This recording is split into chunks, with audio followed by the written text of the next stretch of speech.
जय हिंद फ्रेंड्स। और अभी बज रहे हैं रात के 3 पौने 4।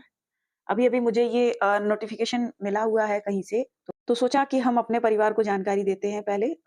ये केवीएस का नोटिफ़िकेशन है, वॉक इन इंटरव्यू है, जैसा कि आपने थंबनेल में देखा, बिना किसी परीक्षा के यहाँ नौकरी मिल रही है। हाँ, याद रहे कि ये कोई सरकारी नौकरी नहीं है, गेस्ट टीचर के तौर पे आपको रखा जाएगा और केवीएस में गेस्ट टीचर का मतलब आप समझते ही होंगे।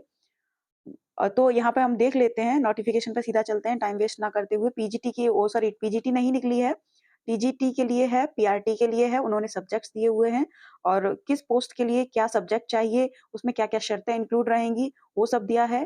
किस तारीख को इंटरव्यू होगा और क्या-क्या ले जाना है, ठीक। बाकी इस पूरे नोटिफ़िकेशन का पीडीएफ यदि आपको चाहिए तो आप जाके ग्रुप जॉइन कर सकते हैं। तो वो लिखा हुआ है केंद्रीय विद्यालय सीआरपीएफ प्रयागराज, शैक्षणिक सत्र 2023-24 के लिए अंशकालिक यानी पार्ट टाइम या कॉन्ट्रैक्चुअल बेसिस जो टीचर होते हैं उनको बुलाया जा रहा है और किस सेशन के लिए 23 और 24 के सेशन के लिए शिक्षकों का पैनल तैयार करने हेतु प्राथमिक शिक्षक टीजीटी और टीजीटी में सब्जेक्ट देखिए अंग्रेजी, हिंदी, संस्कृत, विज्ञान, गणित और सामाजिक विज्ञान और इसके अलावा कंप्यूटर अनुदेशक, योगा टीचर, प्रशिक्षक और स्टाफ नर्स के तौर पर भी टीचर के तौर पर भी रखा जाएगा और काउंसलर को भी मतलब रखा जाएगा, काउंसलर की भी पोस्ट है।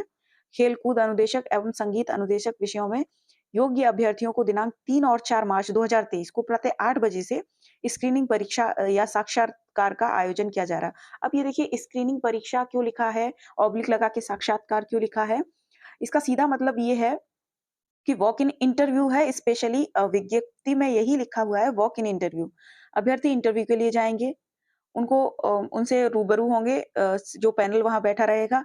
यदि उन्हें लगेगा कि कैंडिडेट बहुत ज़्यादा हो रहे हैं, जो कि सिलेक्टेड हैं किसी भी एक पोस्ट के लिए, तो उनकी फिर स्क्रीनिंग कैसे करेंगे? तो उसके लिए शायद एक बहुत छोटा-मोटा कोई हालिया तौर पे कोई टेस्ट रख लिया जाए, जिसका रिज़ल्ट तुरंत दे दिया जाएगा। पढ़ते हैं इसको आगे पता चलेगा क्या है, क्या नहीं।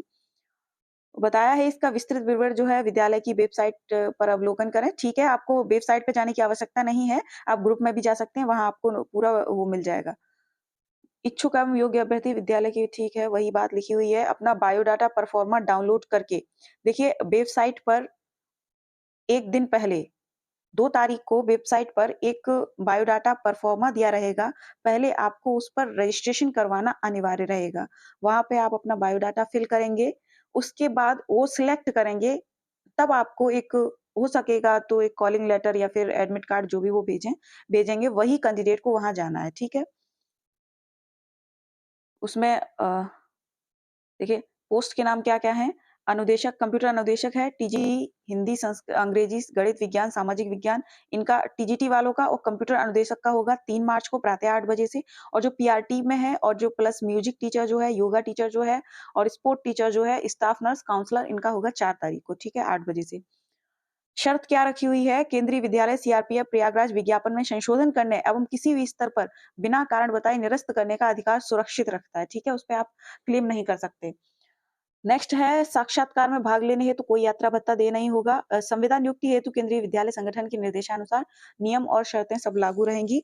अभ्यर्थियों को निर्देशित किया जाता है विद्यालय वेबसाइट पर अपना लिंक पर अपना पंजीकरण वही बात है जो अभी बता चुके हैं, 1 दिन पहले परफॉर्मा दिया जाएगा। देखिए आवश्यक शर्तें क्या हैं? जो जनरल इंस्ट्रक्शंस हैं पहली बात तो वही कि आपको स्कूल वेबसाइट पर 1 दिन पहले रजिस्टर कराना रहेगा।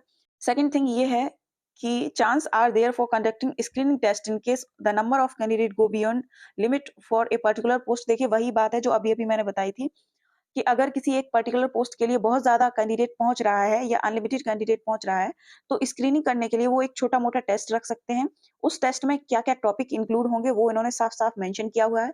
एनसीएफ से कुछ क्वेश्चन पूछ सकते हैं, सीसीई और POCSO act, pedagogy, educational technology, computer awareness, bilingual efficiency, aptitude, general awareness और numeracy and literacy skills and national education policy यानी नई शिक्षा नीति 2020 से क्वेश्चन पूछा जा सकता है नॉर्मली। टेस्ट पेपर जो होगा अगर रिक्वायर्ड होगा उन्हें लगेगा तो बाइलिंगुअल करेंगे, अगर रिक्वायर्ड होगा कि टेस्ट लेना चाहिए तो बाइलिंगुअल करेंगे हिंदी और इंग्लिश दोनों में, ठीक है?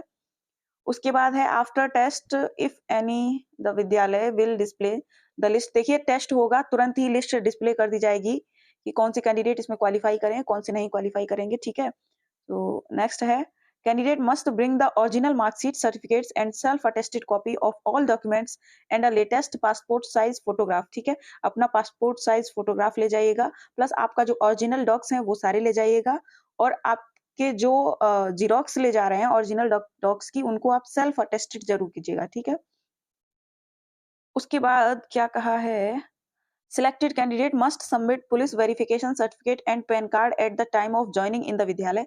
ज्वाइनिंग के टाइम उनको एक पुलिस वेरिफिकेशन का सर्टिफिकेट चाहिए होगा और पैन कार्ड जब ज्वाइनिंग लगेगी तब। ठीक है, उसके बाद एलिजिबिलिटी क्राइटेरिया दिया है।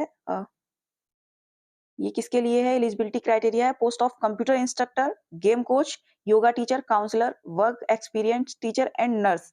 ठीक है, इसके लिए एज लिमिट है आपका मिनिमम 21 ईयर होना चाहिए, मैक्सिमम आपका 60 ईयर होना चाहिए।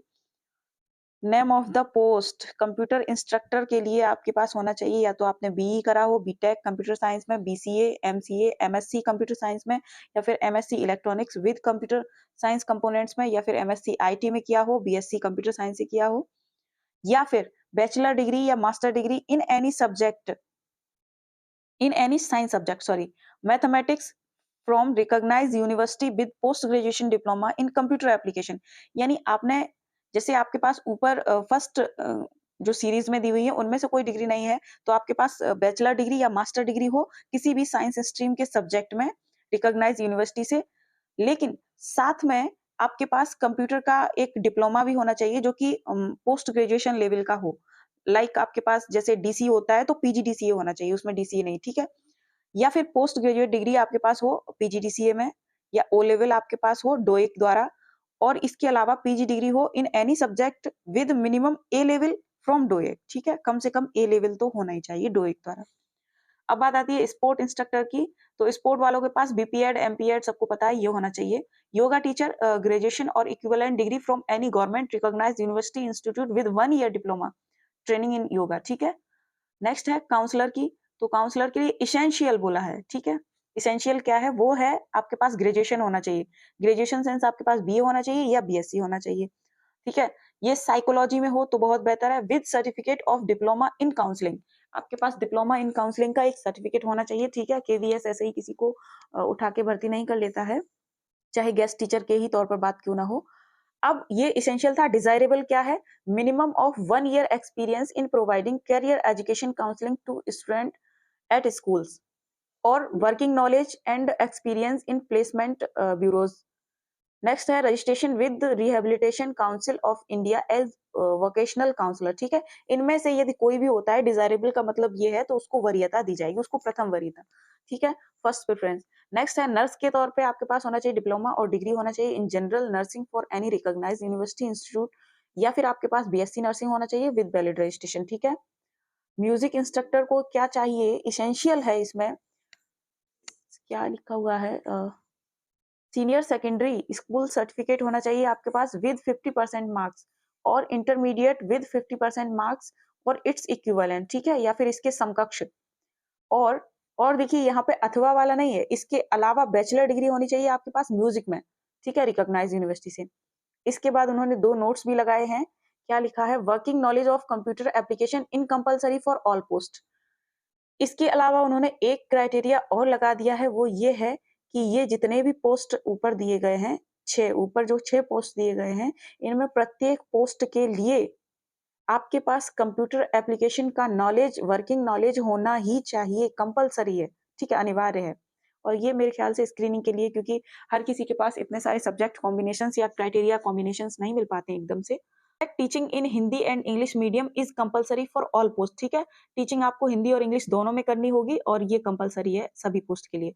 अब बात आ जाती है टीजीटी की, तो टीजीटी में उन्होंने एज लिमिट दिया हुआ है 21 साल से 60 साल, और पीआरटी के लिए दिया हुआ है 18 से 60। ठीक है, देखिए पीआरटी के लिए बहुत कम एलिजिबिलिटी क्राइटेरिया दिया है, और उसकी वजह क्या है आगे जानेंगे। देखिए क्या लिखा है, 4 year integrated degree course for regional college of education of NCERT in the concern subject with at least 50% mark in aggregate, और बैचलर डिग्री आपके पास होनी चाहिए with at least 50% mark in the concern subject combination of subject and in aggregate. देखिए जो subject combination उन्होंने दिए हैं, कम से कम उसमें बैचलर डिग्री आपके पास कम से कम 50% मार्क होना चाहिए। ठीक है, इससे कम पे कुछ नहीं हो सकता। कॉम्बिनेशन उन्होंने नीचे दिया है। फर्स्ट पोस्ट है आपकी टीजीटी इंग्लिश की, English as subject in all 3 year, तीनों साल आपके पास ग्रेजुएशन में इंग्लिश होना अनिवार्य है, ठीक है। टीजीटी हिंदी, हिंदी तीनों साल होना अनिवार्य है। टीजीटी एसएसटी के लिए, एसएसटी के लिए जो ये सब्जेक्ट दिए हुए हैं history, geography, economic and political science, which one must be either history और ज्योग्राफी।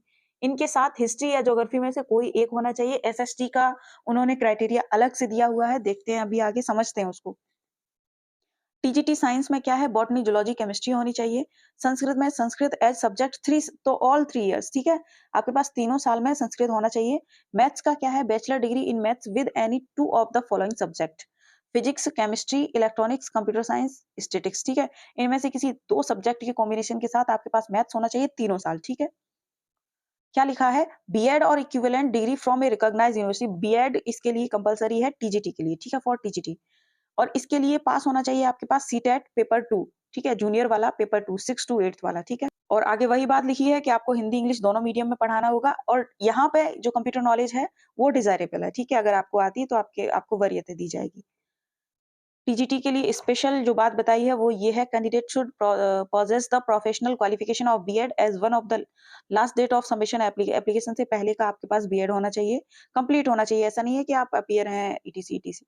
एसएसटी के लिए देखिए क्या है, candidate should have study any 2 subject out of the following. History अगर आपने किया है, हिस्ट्री से ग्रेजुएशन, तो आपके पास 50% मार्क्स होने चाहिए, और दिए गए सब्जेक्ट्स में से कोई भी एक सब्जेक्ट आपके पास होना ही चाहिए विद 50%। कौन-कौन सा, ज्योग्राफी होना चाहिए, अब इकोनॉमी या पॉलिटिकल साइंस, ठीक है। और इसी तरह से अगर आपने ज्योग्राफी में वो किया है, तो आपके पास इन बचे हुए सब्जेक्ट्स में से कोई एक होना चाहिए, हिस्ट्री, इकोनॉमी, पॉलिटिकल साइंस, ठीक है। और जो ज्योग्राफी, हिस्ट्री जो मेन सब्जेक्ट है वो प्रत्येक वर्ष आपके पास ग्रेजुएशन में होना चाहिए। यदि आपने ऑनर्स में किया हुआ है ग्रेजुएशन, ठीक है, चाहे आपने हिस्ट्री ऑनर्स किया हो, तो कैंडिडेट के पास क्या होना चाहिए, ज्योग्राफी वही बात लिखी हुई है, कम से कम पहले और दूसरे वर्ष में ज्योग्राफी, इकोनॉमी, पॉलिटिकल साइंस में से कोई एक सब्जेक्ट होना चाहिए, पहले और दूसरे वर्ष में, ठीक है, अगर आपने ऑनर्स में किया है। सेम एज अगर आपने ऑनर्स में ज्योग्राफी से किया हुआ है, तो आपके पास पहले और दूसरे ईयर में हिस्ट्री, इकोनॉमी, पॉलिटिकल साइंस में से कोई एक होना चाहिए, ठीक है। टीजीटी मैथ्स के लिए उन्होंने वही बात बोली है कि अगर आपने मैथ्स से किया है ग्रेजुएशन, तो सभी ईयर्स में आपके पास मैथ्स होना चाहिए, प्लस कोई 2 सब्जेक्ट फिजिक्स, केमिस्ट्री या फिर इलेक्ट्रॉनिक्स, कंप्यूटर साइंस, स्टैटिक्स होना चाहिए। अगर आपने ऑनर्स में मैथ्स किया है, तो आपके पास कम से कम पहले और दूसरे ईयर्स में आपके पास कोई 2 सब्जेक्ट होने चाहिए, वही वाले जो बताए गए हैं। टीजीटी साइंस के लिए उन्होंने बोला, candidate should have study botany, zoology and chemistry in all the year of graduation with at least 50% mark in each subject, ठीक है। कैंडिडेट अगर ऑनर्स डिग्री में बॉटनी, जूलॉजी, केमिस्ट्री से किया है, तब भी उसके पास 50% मार्क होने चाहिए, और 2 subject with at least 50% mark. और हिंदी, इंग्लिश, संस्कृत के लिए उन्होंने कहा है सभी ईयर्स में आपके पास ये सब्जेक्ट होने चाहिए, ठीक है, विद 50% मार्क्स, ठीक है। पीआरटी की बात कर लेते हैं। प्राइमरी में एसेंशियल दिया गया, ठीक है, लिखा है एसेंशियल, सीनियर सेकेंडरी और equivalent with at least 50% marks and 2 year diploma in elementary education by whatever name और नॉन। देखिए उन्होंने क्या कहा है, सीनियर सेकेंडरी, इसीलिए पीआरटी का जो एज लिमिटेशन है वो 18 साल से शुरू किया गया था, क्योंकि न्यू एजुकेशन पॉलिसीज में या कुछ अदर स्टेट्स में ऐसा होता है अभी पहले से ही, और नई एजुकेशन पॉलिसी में कुछ अदर स्टेट्स में भी लागू हो गया है कि आफ्टर 12th आपके पास डिप्लोमा इन एलिमेंट्री एजुकेशन आप कर सकते हैं, तो एज लिमिटेशन वही बनता है जो शुरू होता है 18 साल से, ठीक है। और उनके नाम क्या जाने जाते हैं अलग-अलग स्टेट्स में, किसी में उसको बीएलएड कहा जाता है, अगर आपने बीएलएड किया है तो वो 4 ईयर बीएलएड होना चाहिए। जिस स्टेट में ये 2 वर्ष का होता है, जिसको आप कह सकते हैं diploma in education, special education जिसको कह सकते हैं, और बीएड आपके पास होना चाहिए, और यदि अगर बीएड होगा तो साथ में ग्रेजुएशन होना चाहिए। ये थी पहले नंबर की बात जो कि एसेंशियल थी। सेकंड नंबर पे इन्होंने क्या कहा है कि qualified in central teacher eligibility test paper 1, यानी सीटेट आपके पास 1 लेवल का होना चाहिए, ठीक है, प्राइमरी लेवल का जिसको कहते हैं, और टीचिंग वही हिंदी और इंग्लिश मीडियम दोनों, और यहाँ भी डिजायरेबल है आपके पास कंप्यूटर नॉलेज, ठीक है। तो ये था आपका KVS walk in interview in Allahabad. तो आप अगर अपना कॉम्बिनेशन देख लें, अगर आपके पास ये सब है तो आप जा सकते हैं, और ऐसे ही अन्य नोटिफिकेशंस के लिए जुड़े रहिए हमारे साथ। मिलते हैं किसी अगले सेशन में। थैंक यू, जय हिंद।